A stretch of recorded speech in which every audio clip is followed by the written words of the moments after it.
Well, good morning to this.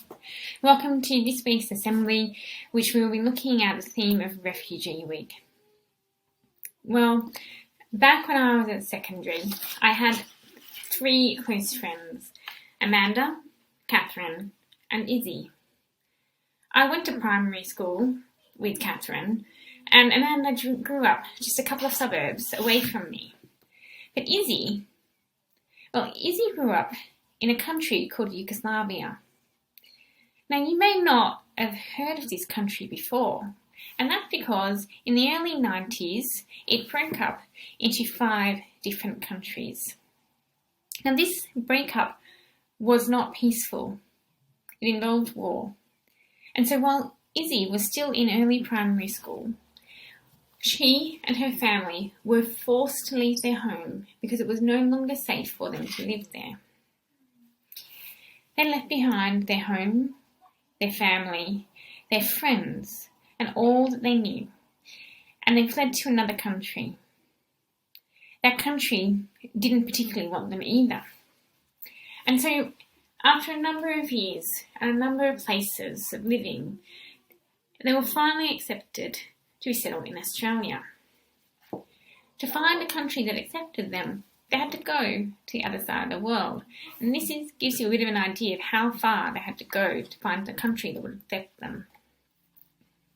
Now, I'm telling you about Izzy this morning because she was an outsider who was welcomed.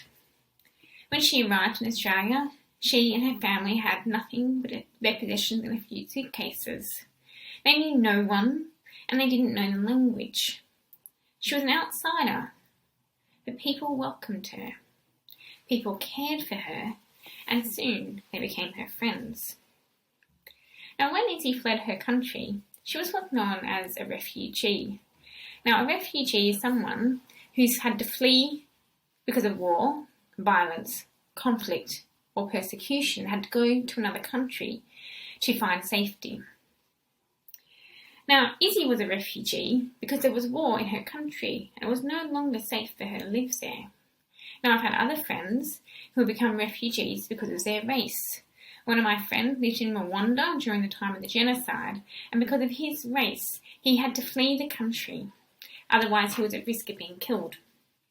My friend fled with his mother, and he spent years not knowing if his dad and other members of his family were alive. Other people become refugees because of their religion, their sexuality, or their politics. Can you imagine what it must be like to not be able to live safely in your community? Can you imagine what it must be like to leave your home, to leave all your possessions and just go, perhaps with very little warning? Can you imagine the situation being so bad that the only place that's safe for you is another country, and that the only place that will take you is the country on the other side of the world? Now, most people, when they're refugees, they flee with very little. They end up in another country, and often that country doesn't want them, and they don't welcome them. They're outsiders in their new home, not belonging, but also unable to go back. Now, most of you, at times, will have had that feeling of being an outsider. You might have joined a new school, a new football team. You might have been placed in a class where you don't know anyone. You've all had that feeling of being the odd one out. Like everybody else has friends, and you're the only one who doesn't know anyone or know what's going on. And it's really noticeable when you're the one that's left out. Have you ever looked around when you're with friends to see if everyone is included?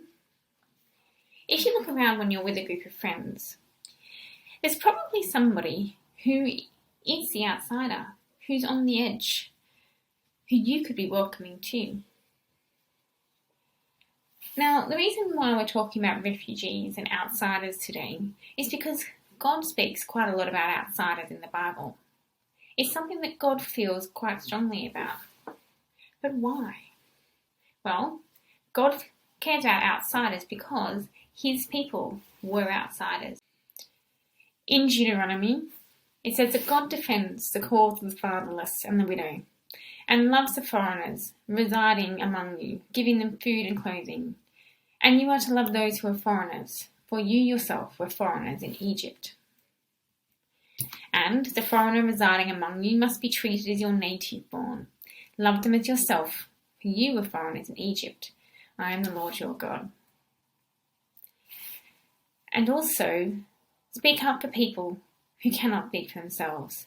Protect the rights of all who are helpless. Speak for them and be a righteous judge. Protect the rights of those who are poor and needy. So we can see that God is calling those who are Christian to be caring for those who are outsiders. Now I know that there's some of you who aren't Christians here. Now, if that's you, I want you to think about how it feels when you're on the outside. If you're really honest, you probably don't like it. If you don't like it, you'd probably want someone to be looking out for you and helping you out, wouldn't you? So I think that no matter what you believe, you should be looking out for outsiders and for others and taking care of them, because that's what you'd want someone to be doing for you. So, what should you be doing? Well, the next time you're in a group, I want you to have a look around. Look for that person who is on the outside. Think about, what could you do to that person? What could you do to include them? Have you thought about asking them a question to get them involved in the discussion? You could speak to them. Make sure you invite them to things. Make sure you text them after school. Ask them about their interests, their hobbies. What did you do after school yesterday? What book did you read during reading time? There's lots of different ways you could be working to include others in your group. And if you are somebody who is the outsider, then I'd encourage you to speak to somebody. Tell them how they feel so that they can help include you in their group as well. No matter who you are, we want you to be included and we want everyone to be looked after. Join with me as I pray, please. Lord, thank you that for most of us we're living in a very safe place and that we don't have to fear need to leave our homes. Lord, thank you for the friends and the relationships that you have given us, and help us to look out for others. Help us to be able to work out how we could be including others in our relationships and our friendships. Amen.